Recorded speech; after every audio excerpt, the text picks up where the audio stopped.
Good evening. Welcome to Left, Right and Centre. I'm Vishnu Shom on the program this evening. I'm speaking straight to you. I'm deeply worried. Trump is threatening to hit Iran very hard with airstrikes at nuclear sites and also at the Iranian Revolutionary Guard leaders while protesters are dying in the streets. Now, some say, and I don't entirely disagree, that those bombs, if they come, will not help the Iranian people.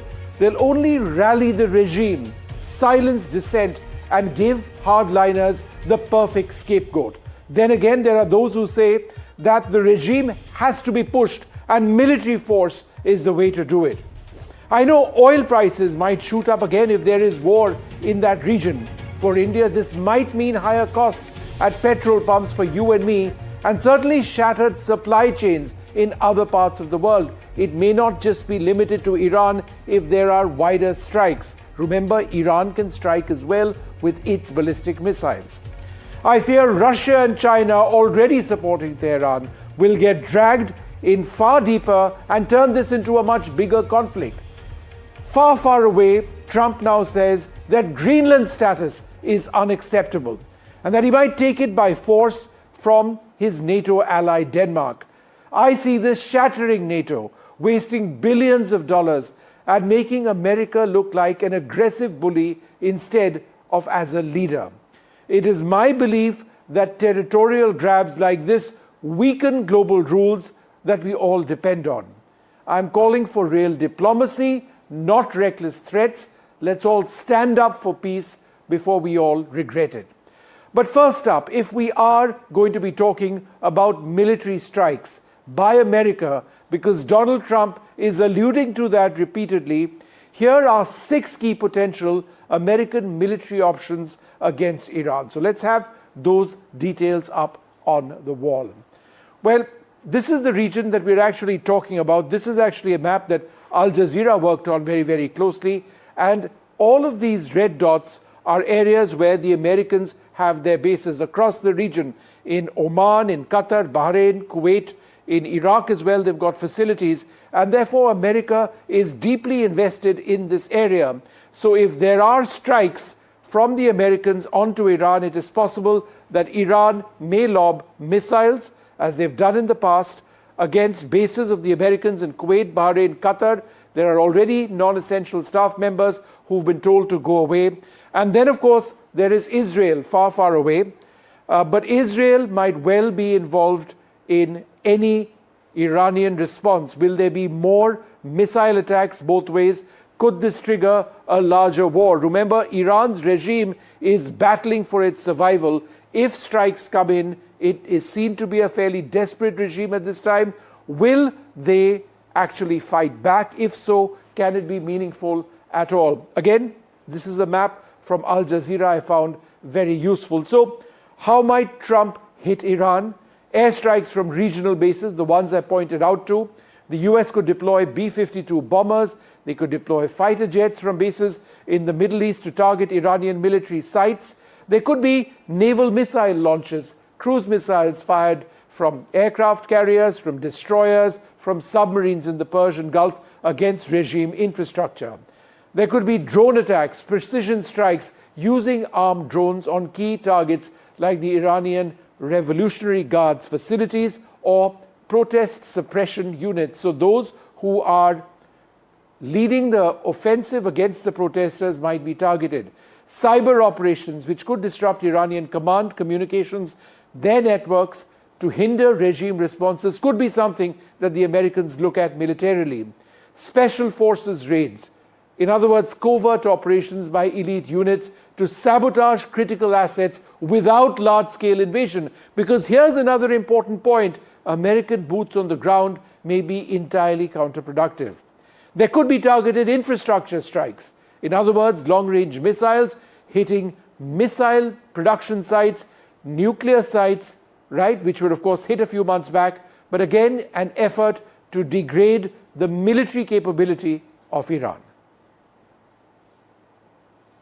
Keep protesting, take over your institutions if possible, and save the name of the killers and the abusers that are abusing you. You're being very badly abused. And I've canceled all meetings with the Iranian officials until the senseless killing of protesters stops. And all I say to them is help is on its way. You saw that I put tariffs on anybody doing business with Iran. And I say, make Iran great again. You know, it was a great country until these monsters came in and took it over. ما برای هر عملی آمادگی داریم. اگه میخوان که برخورد نظامی رو که یک بار امتحان کردند و نتیجه نگرفتند یک بار دیگه امتحان بکنن، ما آماده ایم. حتی از جنگ قبلی آماده تریم، هم به لحاظ کیفیت هم به لحاظ کمیت. اگر میخوان که گزینه‌های دیگر امتحان بکنن، برای اونها هم آمادگی داریم. هر گزینه‌ای که اونها امتحان بکنن ما آمادگی داریم.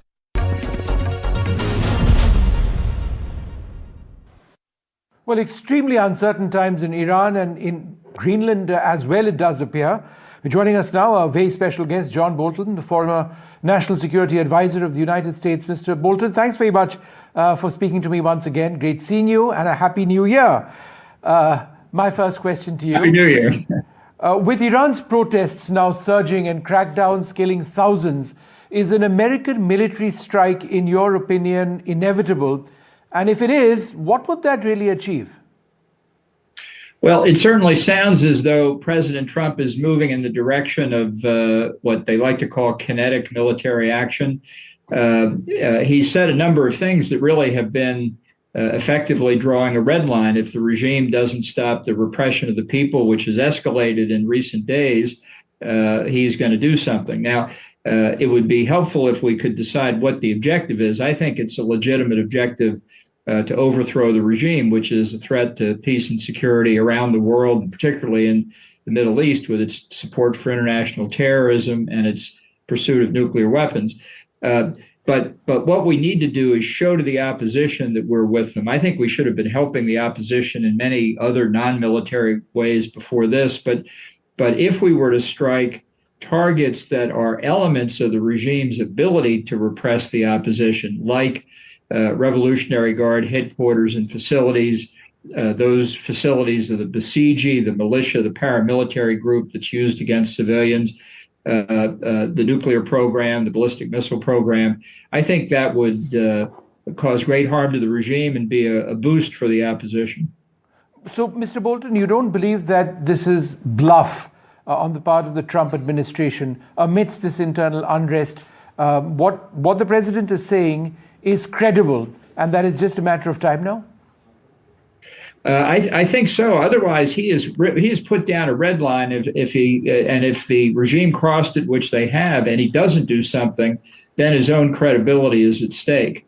I think he has understood, even since the 2016 campaign, when he wanted to get rid of the 2015 Iran nuclear deal, in which we did do in 2018, that he understands the Iranian threat. And after all, he did join with Israel in the 12-day war to attack the nuclear weapons program. So he has used military force against the regime before, and I think there's reason to believe he'll do it again.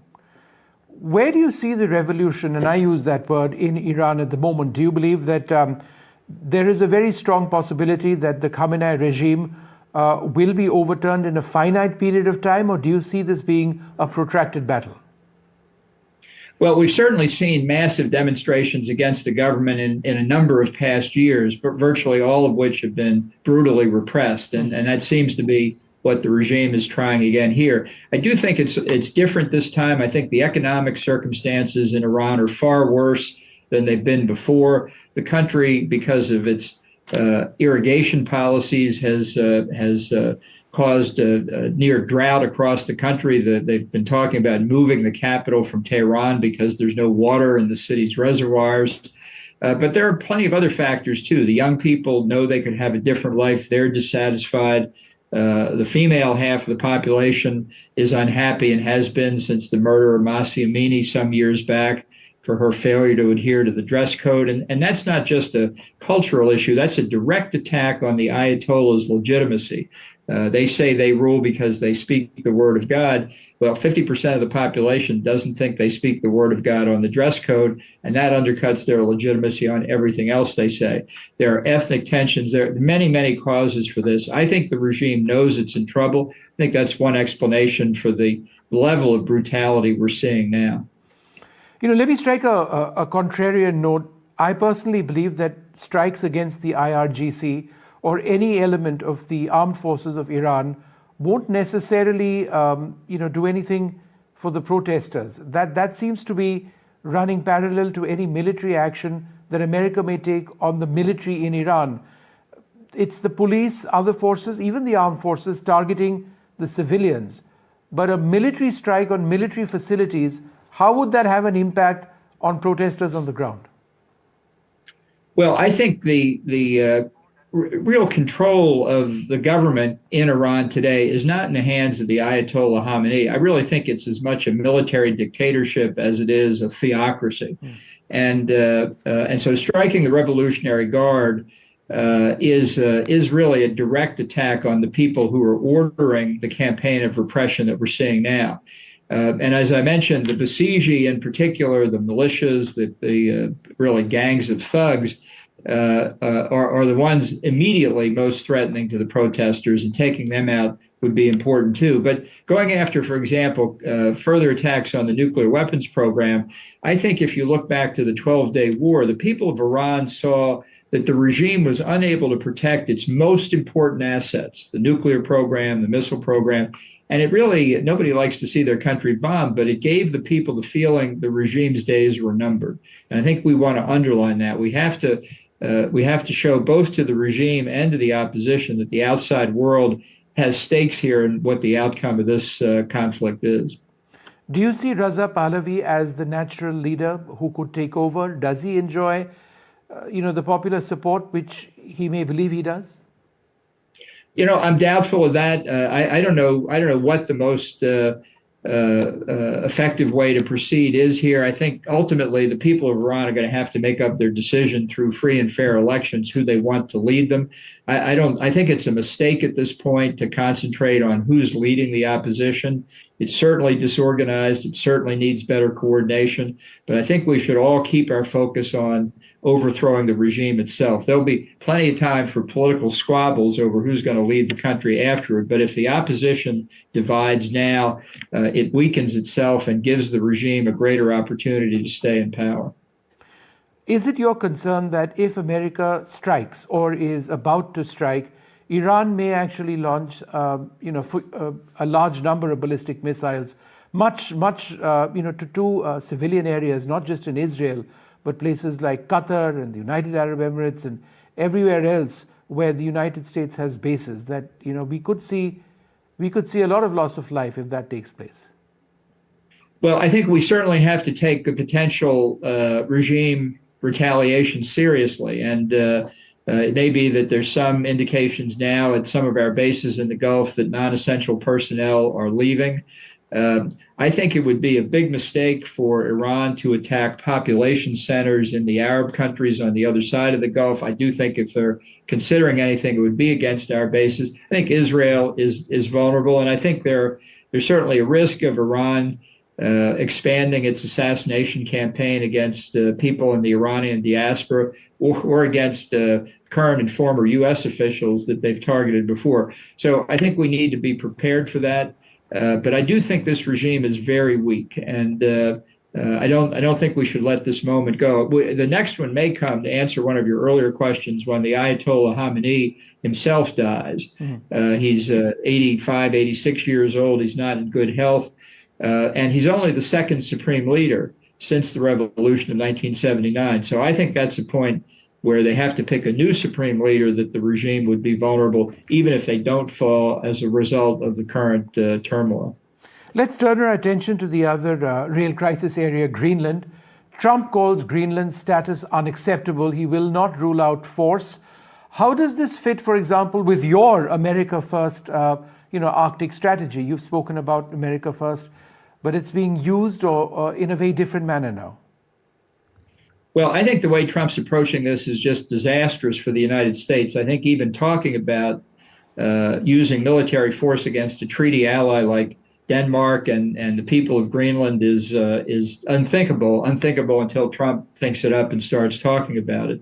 When Trump first raised this idea to me in 2018, I asked the staff of the National Security Council to study Greenland and what might be appropriate, and they did a lot of work. There's a long history of concern for Greenland in the United States. During World War II, for example, we had 16 military bases on Greenland to protect the North Atlantic convoy routes. And there's a vehicle, the 1951 Defense of Greenland Treaty between the U.S. and Denmark. That's a vehicle to do almost everything I think Trump wants to do. So if we could take this issue out of the political rhetoric and the spotlight and just have representatives of the two countries and the Greenland people talk about this, we can come up with something that will provide security against the Chinese and Russian threats in the Arctic, not just for the United States and Denmark, but for Canada and all other NATO members. So one way or the other, that's what Donald Trump is saying. Does that threaten to break NATO? I mean, if America were to occupy Greenland or force Greenland away from Denmark, would that mark the end of NATO? I think it could. I think it's just inconceivable that we would do anything like that. There's a poll out this morning that shows exactly 8% of the people of the U.S. in favor of using military force against Greenland. Of course, I'm not sure that 8% knows where Greenland is, but it's a tiny, tiny number of people. And I don't think ultimately Trump will do it. This is just the way he behaves, and he has no concept that his behavior harms the United States as it is now, in costing us the trust and confidence and good faith, not just within NATO, but around the world, that any president could talk about invading a treaty ally. Yeah. It's interesting that you say that ultimately he won't do it. Is that really your belief? Because if you look at his rhetoric, he's put himself in a position where he's almost bound to act. Well, he has an amazing capacity to engage in that kind of rhetoric, not get what he wants, but still declare victory. Right. And I'm confident we can find something here that will allow him to say, I got exactly what I wanted, even if it's not anything close to what he wanted. How vital is American control of Greenland to counter Russia and China in the Arctic? Because that's ostensibly one of the big reasons this is, we're talking about this. Is it really as big a threat to America as it's being made out to be? Yeah, I think it is. With the melting of the polar ice cap, things become possible that have not been possible for a long time. Just considering our side of the Arctic Ocean, the melting ice has opened what for 200 years Americans have called the Northwest Passage, north of Canada and through the Bering Strait into the Pacific Ocean. Russia has a comparable passage. So what we face now is increased Russian activity in a region they have long paid a lot more attention to than we have, and are much better equipped in terms of icebreakers and so on than we are, but also to the Chinese. And I say this to our European friends, imagine a Chinese fleet coming through the Bering Strait between Alaska and Siberia, sailing across the Arctic and emerging in the North Atlantic. That should be enough to get everybody's attention. There are also threats potentially to the mineral reserves on Greenland. We've seen how China uses the Belt and Road Initiative to take advantage of developing countries. We don't want that to happen to Greenland. These are legitimate security interests. And as I say, not just for the United States, but really for all of NATO. Mr. Woltel, a final question. Going back to the Iran situation, with 50% tariffs for Russian oil and new 25% penalties for trading with Iran, India potentially finds itself in a situation where there's 75% tariffs. It seems to be going out of control now. India has historic ties with Iran, and of course we've got great ties with Israel as well. We control the Chabahar port. We want that gateway to Central Asia and to Afghanistan, most certainly. America has given us a waiver in the recent past. But at a time when we are talking about a trade deal with America, the threat of another 25% in the context of India makes things difficult. Would you agree? Yeah, look, I think Trump's tariff policy is another disaster for the United States. I don't think it's gained us anything economically except an increase by stealth in taxes on American consumers. I think it's harmed our economic position. It's certainly harmed our political position. I don't know that the 25% tariff related to Iran is anything but bluster. But again, it's the kind of behavior by Trump that doesn't produce anything positive for the United States, only produces negatives. We have a lot to talk about with India. These tariffs are getting in the way of it. And I'm hoping any day now the Supreme Court may rescue us from these tariffs if they declare them invalid. But we have to try and find a way for at least certainly between India and the United States to focus on big strategic questions and not lose our opportunity here fighting over tariff levels. All right, Mr. Bolton, great speaking to you. Thank you very much for joining us. The world very much in turmoil now. Iran, Greenland, and so much more. 2026, let's see where it all goes for the moment. Thanks very much for being with us.